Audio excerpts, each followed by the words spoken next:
مشاهدينا الأفاضل، طابت أوقاتكم. من الفضاء الإريترية نحييكم ونقدم إليكم نشرة أخبار المساء، وفي البدء نستهل بأهم وأبرز العناوين. استثمارات لتوسيع توفير مياه الشرب النظيفة على مستوى البلاد. إحياء اليوم العالمي للممرضين.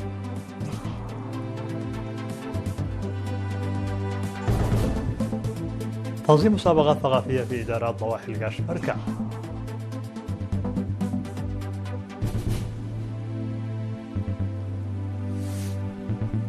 ترامب يميل نحو عمل عسكري، والطهران تتوعد برد قوي.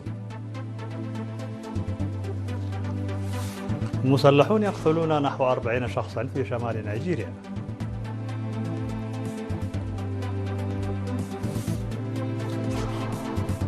بعد فرض عقوبات على مستوطنين، نتنياهو يهاجم الاتحاد الأوروبي.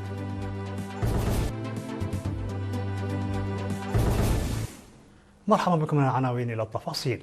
أعلنت وزارة الأراضي والمياه والبيئة أن استثمارات تقدر بحوالي 125 مليار نقطة خصصت لتوسيع خدمات توفير مياه الشرب النقية في المدن والأرياف، مما رفع نسبة التغطية إلى أكثر من 85% من السكان. وأوضح مدير إدارة الموارد المائية بالوزارة المهندس مبرهت إياسو بأن توفير المياه النظيفة يعد أساسا للتنمية الاجتماعية والاقتصادية، مشيرا إلى أن الجهود التي بذلت خلال 35 عاما من الاستغلال أسهمت في تحسين وتوسيع خدمات المياه بشكل كبير. وبين أن نسبة التغطية عام 1991 كانت أقل من 7% في المناطق الريفية و30% في المدن، بينما ارتفعت خلال عام 2025-2026 إلى 80% في الأرياف و95% في المناطق الحضرية، لتصل التغطية العامة إلى 57% من القرى وأكثر من 85% من إجمالي السكان المستفيدين. وأضاف أن أكثر من 8300 مدرسة ومؤسسة صحية ومرافق عامة حصلت على خدمات المياه بنسبة استفادة بلغت 65%. وفيما يتعلق بالبنية التحتية، أشار إلى وجود 1565 نظاما لإمداد المياه، منها 675 تعمل بالمضخات اليدوية و890 تعمل بالطاقة الشمسية أو المولدات الكهربائية، إضافة إلى إنشاء 2775 كيلومترا من خطوط الأنابيب و2760 نقطة توزيع مياه. كما أكد المهندس مبرهت بأن الوزارة نفذت 12290 فحصا لضمان جودة مياه الشرب، مشيرا إلى الدور الكبير الذي يؤديه المختبر الذي أنشئ عام 1997 في مراقبة مستويات التلوث والرواسب المائية سنويا. تم إحياء اليوم العالمي للممرضين الذي يصادف يوم 12 من مايو في حفل أقيم بمستشفى أوروتا بأسمرة تحت شعار ممرضين مستقبلنا والممرض المؤهل لينقذ الأرواح. وقال رئيس جمعية التمريض الإريترية سيد فريم زباي بالرغم من أن إنجازات البلاد في خفض وفيات الأمهات والأطفال والقضاء على الأمراض التي يمكن الوقاية منها بالتطعيم هي نتيجة جهود جميع العاملين في مجال الصحة، لكنها في المقام الأول ثمرة الجهود الدؤوبة للممرضين والممرضات. وأضاف بأن الدراسة في مجال التمريض انتقلت من مستوى الشهادة إلى مستويات الدراسات العليا بفضل الاستثمار الحكومي لتطوير مهنة التمريض. لذا فإن الممرضين يتم حاليا تدريبهم في مجالات متخصصة مثل الطب النفسي وطب العيون والتوليد والتخدير الطبي والعناية المركزة، ويشكلون العمود الفقري للمستشفيات. شهدت المناسبة تقديم أوراق بحثية حول تاريخ تعليم التمريض في إريتريا وخصائص الممرض والواجبات العلاجية الستة والتمريض كمهنة، كما شارك الممرضون المخضرمون تجاربهم. هذا وقد تأسست جمعية التمريض الإريترية عام 1992 وتضم آلاف الأعضاء. ويحتفل باليوم العالمي للتمريض للمرة 52 في جميع أنحاء العالم. أقيمت مسابقات ثقافية بين إدارات الضواحي في 14 مديرية بإقليم القاش بركة بالتنسيق مع قسم الثقافة والرياضة في فرع الاتحاد الوطني للشباب والطلبة ضمن برنامج استكشاف الموروث الثقافي للمجتمع ونقله للأجيال. هدفت المسابقات الثقافية التي أقيمت في الفترة من 25 من أبريل وحتى 7 من مايو إلى تشجيع إدارات الضواحي على إعادة استكشاف وتوثيق التراث الثقافي. وقال المدير العام لقسم الثقافة والرياضة في الإقليم السيد إدريس صالح بأن البرنامج يقام للمرة الثالثة، وأنه يهدف إلى إحياء التراث الثقافي والرقصات والأزياء التقليدية والموسيقى والآلات الموسيقية المهددة بالانقراض. من جانبهم أوضح مدراء المديريات بأن البرنامج المنظم على شكل مسابقات يخلق أرضية ملائمة للشباب والطلاب للتعرف على ثقافة وقيم مجتمعهم. وفي الختام تم توزيع الجوائز على الفائزين. نظمت في حلب منتل بمديرية عيلة برعد ندوة هادفة إلى تعزيز جودة التعليم تحت شعار ضمان جودة التعليم بمشاركة المجتمع. وتركزت الندوة التي عقدت في 10 مايو على سبل تطوير مستوى التحصيل الدراسي للطلاب في مختلف المراحل التعليمية واستعراض النتائج الإيجابية التي تحققت منذ عام 2018 بجهود مشتركة بين المعلمين ورجال الدين وكبار الأعيان.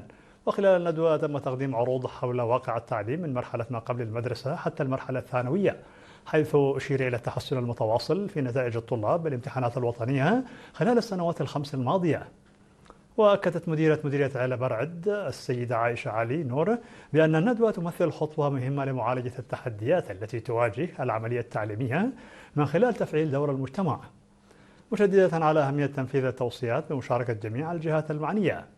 من جانبه أوضح مسؤول فرع التعليم بإقليم عنسبة الأستاذ كفلاء عن ميكائيل بأن تحسين جودة التعليم يعتمد على تكاتف المدارس والطلاب وأولياء الأمور، معتبرا المبادرة نموذجا يحتذى به في العمل المجتمعي. وفي كلمته الختامية دعا مدير الخدمات الاجتماعية بإقليم عنسبة العقيد أسفاسيون جرماي إلى تعزيز التعاون بين المجتمع والمدارس والمعلمين من أجل إعداد جيل يتحمل المسؤولية ويسهم في تنمية الوطن. هذا وتضم إدارة ضاحية حليب منتل 8 مدارس تدرس من مرحلة ما قبل المدرسة وحتى المرحلة الثانوية، ويبلغ عدد طلابها 1360 طالبا وطالبة. نظم الاتحاد الوطني للشباب والطلبة فرع الإقليم الجنوبي خلال الفترة من 8 وحتى 10 مايو بمدينة مندفرة مسابقة الورود الحمراء بمشاركة فرق شبابية من 12 مديرية تحت شعار الورود الحمراء أساس مستقبلنا المشرق.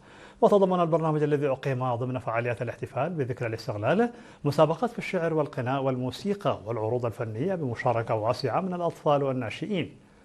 وأوضح مسؤول الاتحاد بالإقليم الجنوبي السيد جرماي جوبرو بأن تنظيم الورود الحمراء يأتي في إطار الأنشطة التربوية والثقافية الهادفة إلى تنشئة الأطفال وتعزيز ارتباطهم بالقيم الوطنية والثورية، مشيرا إلى أن البرنامج يسعى إلى الحفاظ على الإرث النضالي وترسيخه لدى الأجيال الجديدة. من جانبه أشار الشاب شيشاي حيل آب أحد منسقي الفعالية إلى تقديم 55 عملا فنيا بين أناشيد وأغاني جديدة ومعادة، مؤكدا تميز الأعمال الجديدة من حيث المضمون والأسلوب الفني. كما أكد رئيس مجلس الإقليم الأستاذ والله جبري أهمية الاستثمار في تنمية الأجيال الناشئة معرفيا وثقافيا بما يعزز تمسكهم بثقافة مجتمعهم وقيمهم الوطنية. وفي ختام الفعالية أكد حاكم الإقليم الجنوبي السيد هبتاب تسفازيون بأن تنظيم الورود الحمراء يمثل ركيزة أساسية لاستمرارية المجتمع وتنمية وعي الأجيال، مجددا دعم الإدارة الإقليمية لمثل هذه البرامج. هذا وغشيت الفعالية تكريم الفائزين في المسابقات الفردية والجماعية، فيما حصدت مديرية عرز المركز الأول ونالت الكأس وجائزة مالية تشجيعية. اختتم في 10 مايو بإقليم عنسبة أسبوع الكتاب ومعرض الابتكارات الذي أقيم في 5 مديريات تحت شعار الكتاب أساس الإبداع والتنمية خلال الفترة من 30 أبريل وحتى 10 مايو. وأوضح المنظمون أن الفعالية شهدت إقبالا جماهيريا واسعا، حيث زار المعرض آلاف المواطنين، فيما تم بيع أكثر من 3000 كتاب خلال فترة المعرض.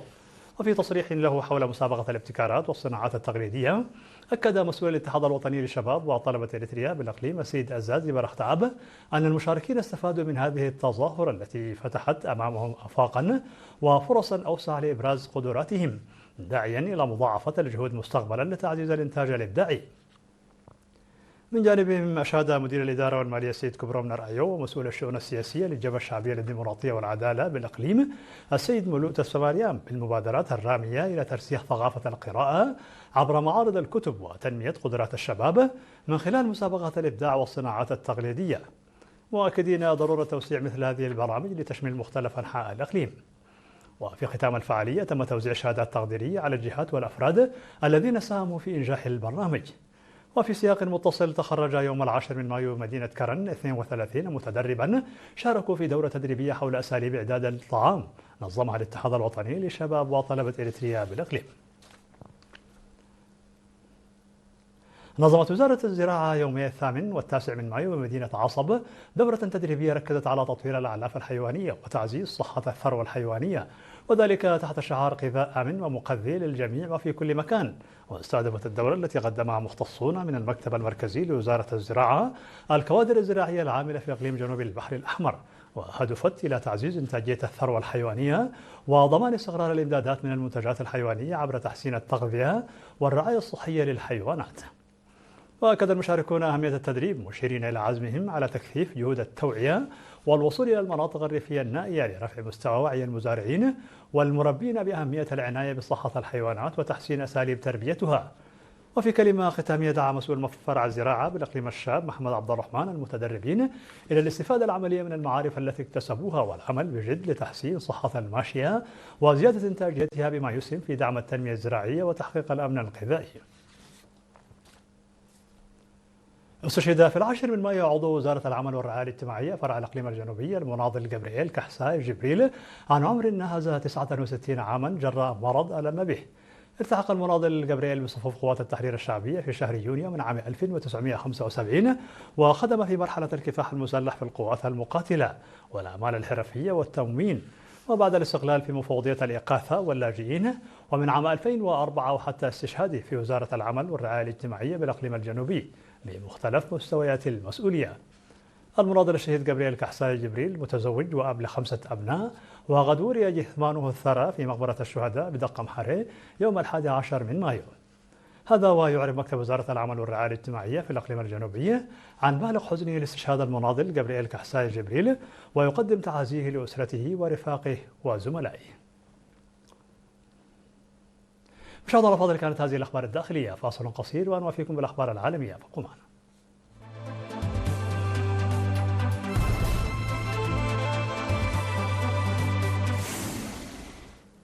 مرحبا بكم على الصعيد العالمي. دخل التوتر بين واشنطن وطهران مرحلة جديدة بعد رفض الرئيس الأمريكي دونالد ترامب الرد الإيراني على مقترح إجراء محادثات سلام، مما قلص فرص التوصل إلى تسوية قريبة للنزاع الذي تسبب في أضرار واسعة بإيران ولبنان وأثر على حركة الملاحة البحرية في مضيق هرمز، كما ساهم في ارتفاع أسعار الطاقة العالمية.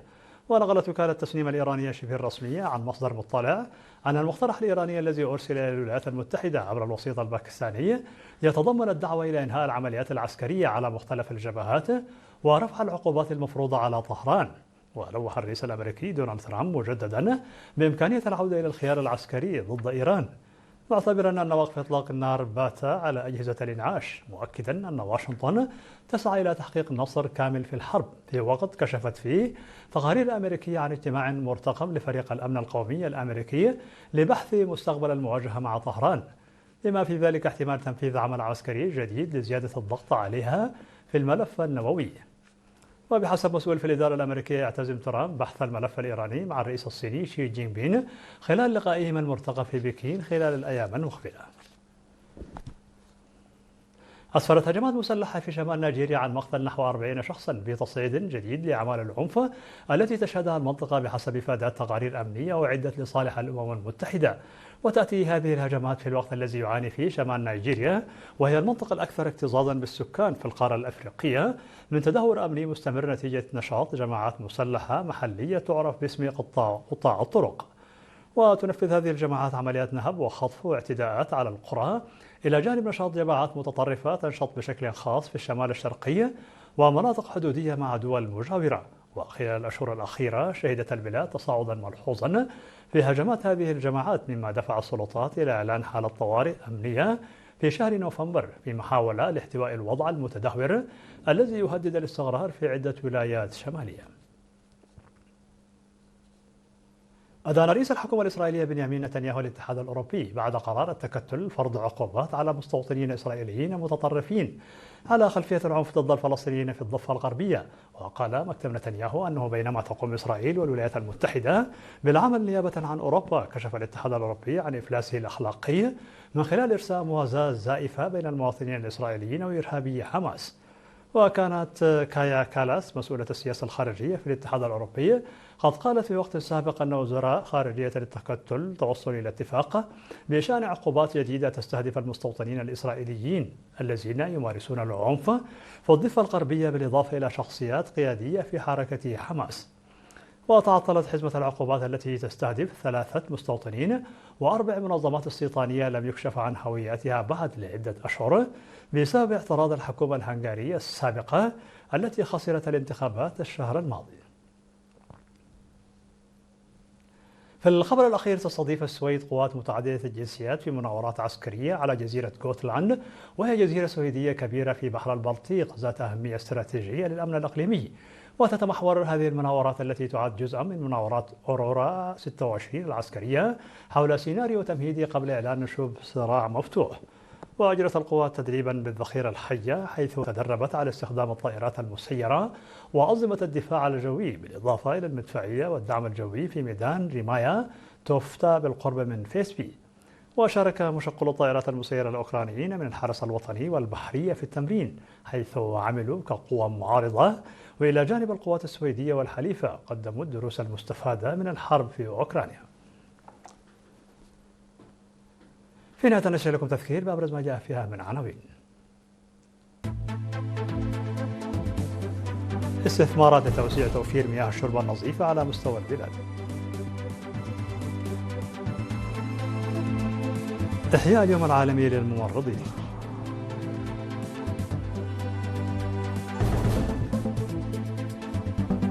تنظيم مسابقات ثقافية في دار الضواحي القاش بركة.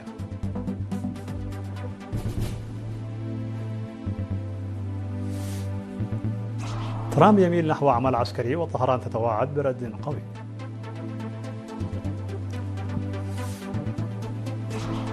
مسلحون يقتلون نحو 40 شخصا في شمال نيجيريا.